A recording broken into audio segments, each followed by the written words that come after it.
Bismillahirrahmanirrahim.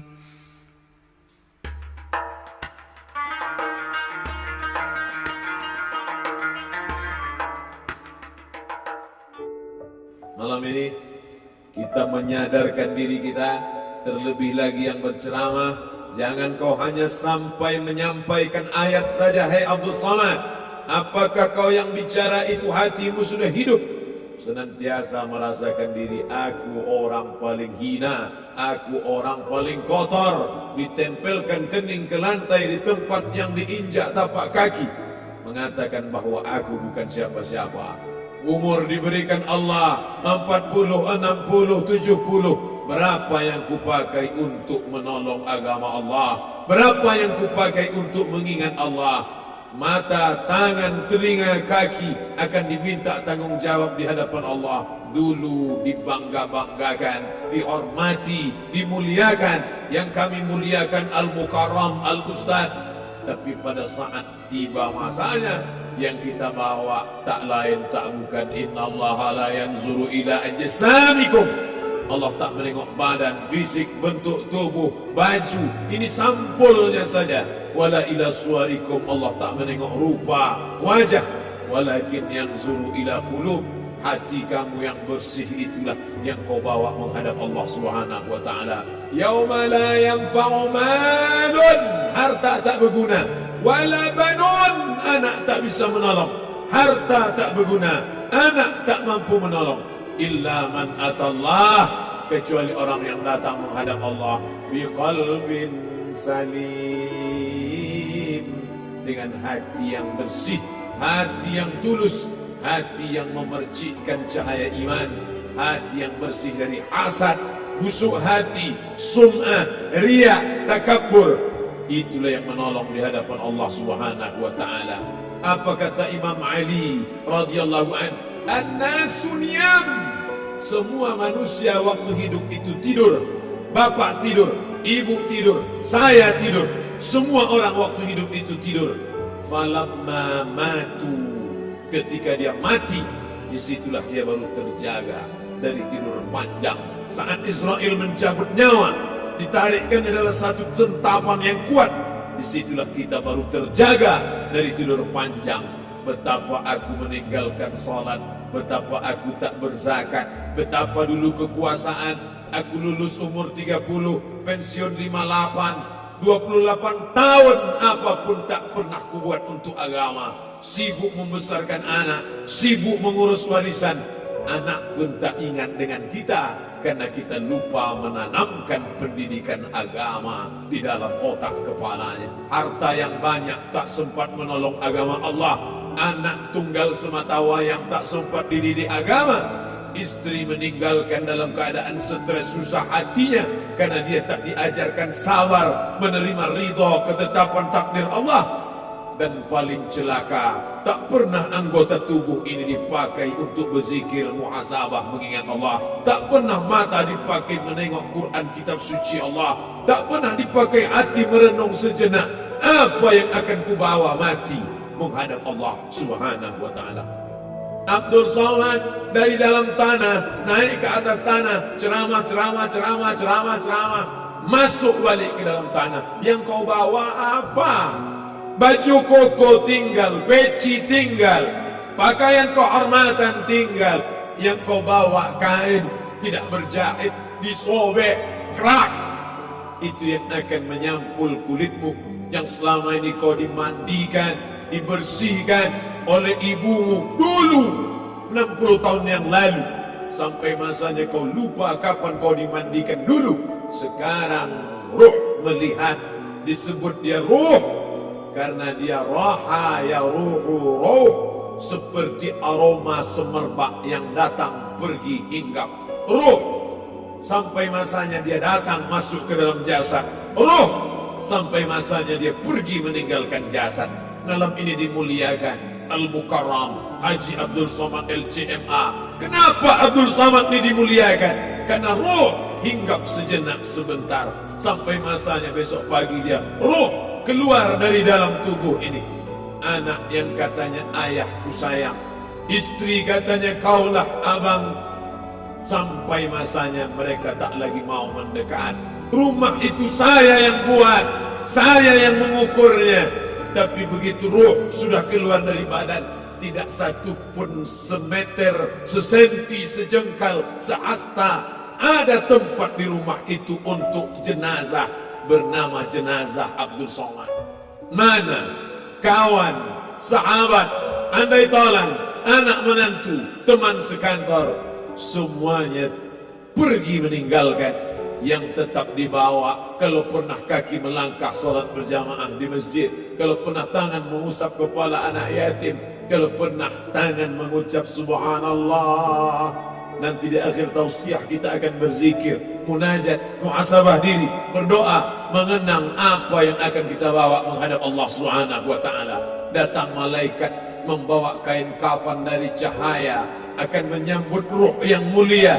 Hadis riwayat Ahmad bin Ambal dalam kitab Al-Musnad, turun malaikat berlomba-lomba membawa kain putih dari cahaya, menunggu ruh akan keluar. Ruh menetes seperti embun di ujung daun. Daun tidak bergoyang, ranting tidak patah. Ruh menetes pelan turun ke dalam kain kafan, dibawa malaikat ke pintu langit. Tak sabar mereka menyambut. Inikah dia yang selama ini berjamaah? Berapa banyak yang masyhur terkenal di bumi, malaikat tak mengenal dia. Ini roh siapa?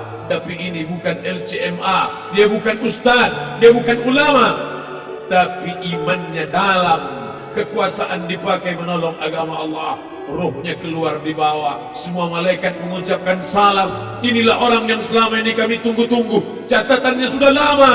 Setiap pagi petang, malaikat subuh membawa catatan namanya, malaikat malam membawa catatan namanya. Kami merindukannya. Begitu orang-orang yang masyhur di langit, tapi tak dikenal makhluk bumi. Tapi ada sebaliknya, yang rohnya disentapkan, ditarik malaikat dengan begitu tarikan yang sangat kuat. Nabi bertanya saat Isra Mi'raj kepada mereka yang sudah mati ribuan tahun yang lalu, apa yang kalian rasakan? Yang satu mengatakan seperti tebasan pedang di tempat yang sama beratus kali. Yang satu mengatakan seperti kambing yang dikuliti hidup-hidup. Yang satu mengatakan seperti mata kail pancing ditarik dari kulit yang basah. Maka kita berdoa setiap selesai salat, Allahumma hawwin alaina, ringankan kami ya Allah, fi sakaratil maut, di saat sakaratul maut yang amat sangat menyakitkan itu, di saat malam pertama di tempat yang gelap, di tempat yang tak pernah diimpikan oleh orang, tapi kita tetap melewati dan merasakannya. Perlahan-lahan cacing tanah, ular-ulat kalajengking akan menggerogoti kulit yang selama ini dimandikan, selama ini dipakaikan sampo yang mahal, selama ini dioleskan pelembab yang lembut. Tapi ternyata sebelum ruh keluar jasad, setelah keluar, dia hanya akan menjadi santapan cacing tanah, hancur berkeping hari demi hari. Yang pertama kali membusuk adalah mata, karena dia berisi cairan. Cairan ini mengering, busuk dan berlubang. Lalu kemudian usus sebulan di dalam tanah, mulai dia menggelembung masuk angin dan dia meletus pecah. Cacing-cacing tanah mulai datang menggerogoti, memakan. Habis, siap tak siap, suka tak suka, kau akan didatangkan. Apa yang akan ditanya oleh Allah? Perbuatanmu, amalmu. Faman ya'mal mithqala dzarratin khairan yarah. Sebesar biji sawi, sebesar ujung rambut, kau aniaya orang, kau makan titik peluh keringatnya. U'tul ajira ajrahu, berikan upah pekerjaanmu, gaji tukang panenmu, gaji tukang cuci setrikamu. Kau makan, kau tahan 3 bulan. Dia tak menuntut, dia senyum, dia hanya mampu mengadu kepada Allah. Tapi titik peluhnya yang keringatnya, air matanya akan kau balas di hadapan Allah Subhanahu wa taala. Di saat itu tak ada siapa bisa menolong. Hari ini uangmu banyak, kau bayar pengacara handal 1 jam 100 juta, bebas tanpa syarat. Tapi di hadapan Allah semua akan bersaksi, Al-yawma nakhtimu ala, lidah yang selama ini pandai bicara dikunci, ditutup Allah Ta'ala yang akan bicara. Wa tukallimuna aydihim wa tashhadu arjuluhum, kaki akan bersaksi, tangan akan bicara. Bima kanu yaksibun, yang pernah dilakukan di masa yang lalu. Mata melihat seolah-olah nyata perbuatan itu pernah dilakukan dulu. Kita lupa, kita tak ingat, tapi catatan malaikat terlalu terang benderang. Wa in kullun lamma jami'un ladaina muhdharun, catatan dibaca sampai-sampai orang itu tak percaya. Ma li hadzal kitab, kenapa buku catatan saya ini la yuhadiru saghiratan, yang kecil-kecil, wala kabiratan, yang besar-besar, ahsaha, semua tercatat dalam buku catatan yang nyata. Dalam surat Al-Isra apa kata Allah? Iqra. Hari ini kalau dikatakan Iqra baca Quran, Iqra baca Yasin, malam Jumat Iqra baca surat Al-Kahfi, tapi sampai hari itu Yasin tak bermakna, Al-Kahfi tak lagi disuruh baca karena hidup sudah berakhir. Iqra, baca. Apa yang kau baca?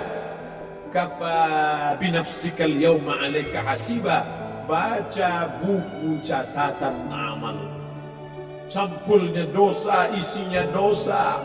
Catatan kakinya dosa, sampul penutupnya dosa, bibliografinya dosa. Sampai ia pun tidak percaya, kenapa aku hidup hanya dosa saja.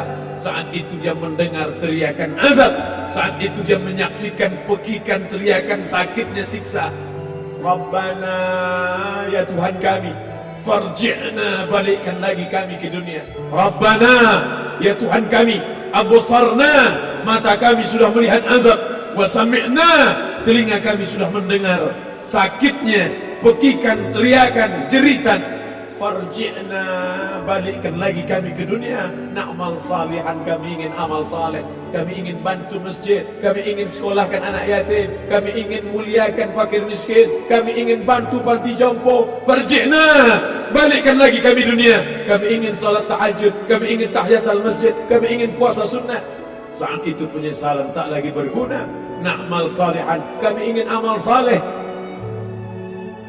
Andai kau beri kami tenggat waktu ya Allah, laula akhartani, kalau kau beri aku waktu, ila ajalin qarib, aku tak minta hidup 1000 tahun, ila ajalin qarib, sebentar saja kau hidupkan aku ya Allah. Di situ orang baru tahu apa yang pernah dilakukan dulu, yang di masa lalu tak ada cara lain kecuali malam ini kita bertaubat, taubat nasuha, mandi, solat sunat taubat. Ma min muslimin yuznibu dzamban, ada orang silap, khilaf, buat dosa, salah.